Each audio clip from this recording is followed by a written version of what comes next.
Tensions rising. Is a cultural break tearing at the fabric of North American ties?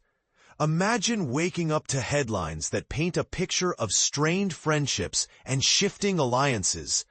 It's not just drama in a soap opera. It's the real-world pulse of international relations and economic shifts. In a surprising turn of events, U.S. senators are pointing to what they're calling a cultural break in relations with our Canadian neighbors, highlighting how everyday interactions are being disrupted by larger political undercurrents. This isn't just about polite disagreements. It's about how policies and personalities are clashing in ways that could reshape how two close allies interact. But here's where it gets controversial. Could this be more than just a temporary spat? Or is it a sign of deeper divisions that might affect trade, security, and even holiday traditions? Let's dive into the latest buzz from politics and business to unpack what's really going on. Starting in the political arena, where emotions often run high, things escalated recently when Canadian Senator Don Plett wished U.S. Ambassador Peter Hoekstra a speedy recovery following a heated exchange tied to an advertisement opposing tariffs. It's easy to see why this could spark debate. Was the ad a fair critique? Or did it cross into provocative territory that strained diplomatic decorum? For beginners navigating international affairs, think of ambassadors as official messengers between countries. They're supposed to foster goodwill, but when personal clashes erupt over public campaigns, it raises eyebrows about transparency in diplomacy. And this isn't isolated.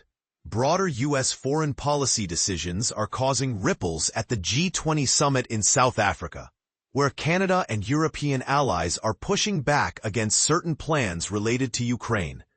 Sovereignty, as Foreign Affairs Minister Anita Anand emphasized, remains a non-negotiable priority, meaning countries want to protect their right to make independent choices without undue influence. Here's the part most people miss. These shifts could redefine global power dynamics, potentially leaving allies like Canada feeling outmaneuvered.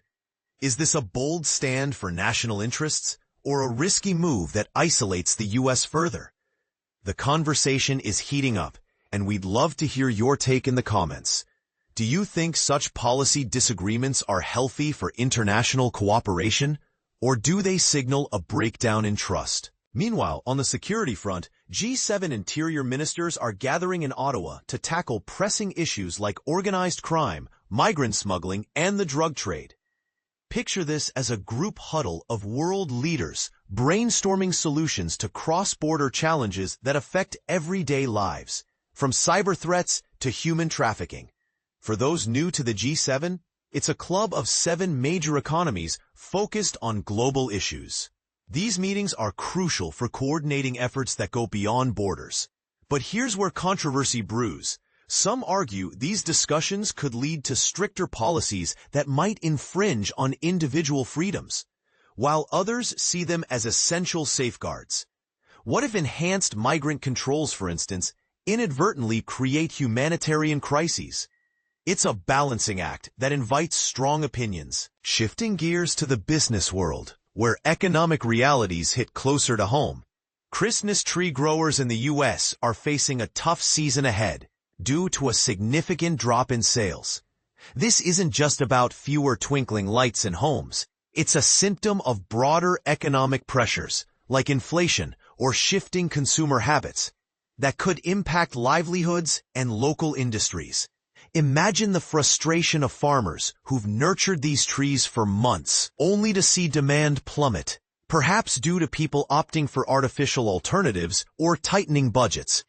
On a brighter note, in the UK, the publisher of the Daily Mail is in exclusive negotiations to acquire the Telegraph Media Group for about $654 million, a deal that could reshape media landscapes by consolidating voices in journalism.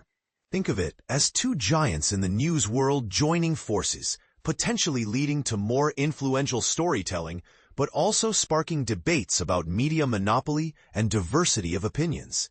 And back in Canada, good news emerges as Canada Post strikes a tentative agreement with its union, averting a potential disruption to mail services that keep communities connected. This deal underscores the importance of labor negotiations in maintaining essential services, especially during busy times like the holidays. As we wrap this up, it's clear that from diplomatic dust-ups to economic ebbs and flows, the world is a complex web of challenges and opportunities. But here's the controversial twist I've been hinting at. In an era of rapid change, are these events signs of a more fragmented global society or catalysts for stronger, more adaptable alliances? Some might argue that stepping back from traditional partnerships like the U.S. approach at G20 empowers nations to prioritize their own paths, even if it ruffles feathers. Others could see it as short-sighted, potentially weakening collective responses to threats like climate change or cybercrime. What do you think? Does this cultural break with Canada signal the end of harmonious neighborly ties, or is it an overblown narrative? Share your thoughts below. Agreement? Disagreement? Or a fresh perspective? We're all ears.